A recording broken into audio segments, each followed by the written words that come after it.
It's a very important question because sexuality is so important to us as human beings. We are bodily beings, we are sexual beings, and sexuality affects us very deeply.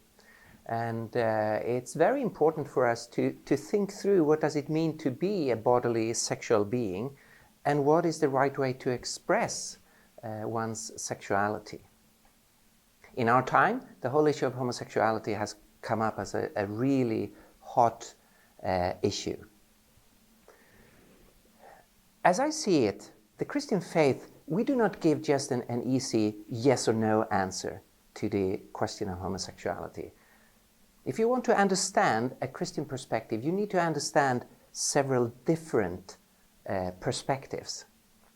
Firstly, I would like to say that the Christian faith views every human being, every member of the species Homo sapiens as valuable, as a person with dignity, because everyone is created in the image of God and is loved by God and should be treated with respect.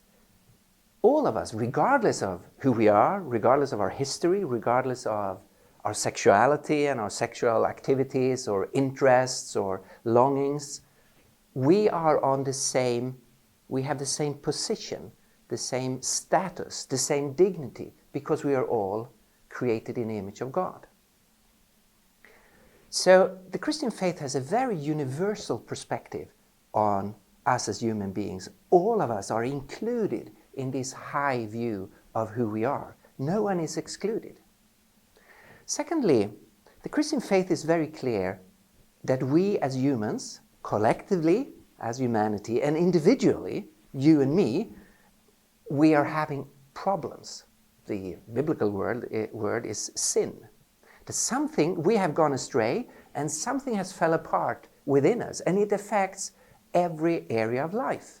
That we are not functioning the way God originally intended. We are broken human beings, and that goes for our sexuality also.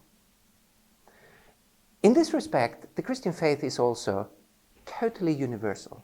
It says the same thing about everyone, that you are, and I am, a sinner, a broken person.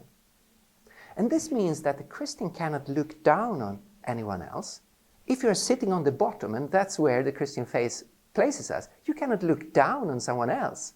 We are all there together as quite messy people. This means that homophobia, to dismiss or reject people because of their sexuality, is out of the picture for a Christian.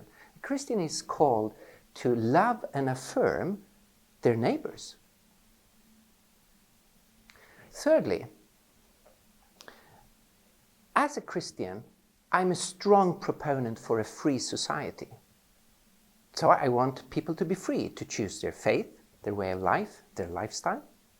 So I do not want my sexual morality to come into the legal system. I want people to have freedom. Of course there will be limits.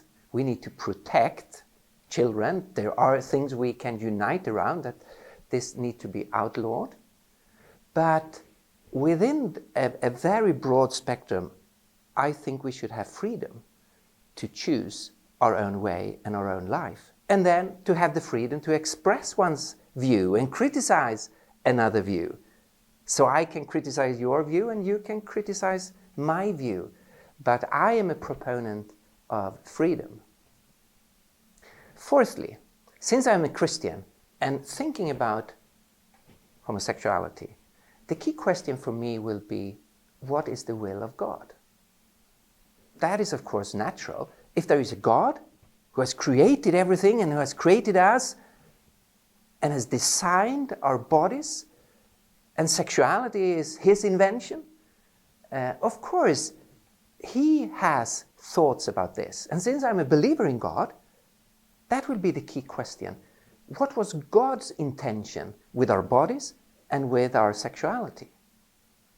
And here the Christian faith is quite clear. God has created us as male and female, and he has called us to be joined in a lifelong, committed relationship in marriage, And according to the Christian faith, sexual expression is blessed and welcomed and affirmed within the heterosexual marriage.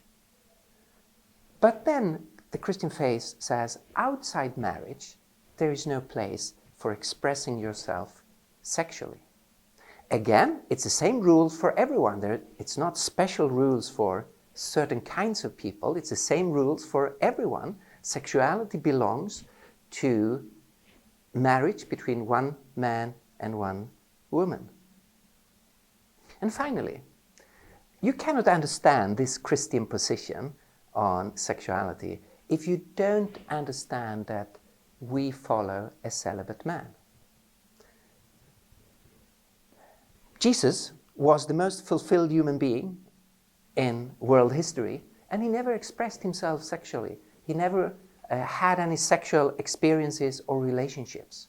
And yet, he lived the most beautiful of human lives and was a fulfilled human being.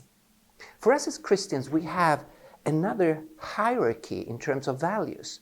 In our culture today, people have moved up sexuality to the top position for what constitutes a fulfilled human life. We don't see that as Christians. We affirm sexuality, we have a very positive view on sexuality, but it's not necessary for human fulfillment. So it's lower down in the hierarchy of values for us. Other things has a higher priority.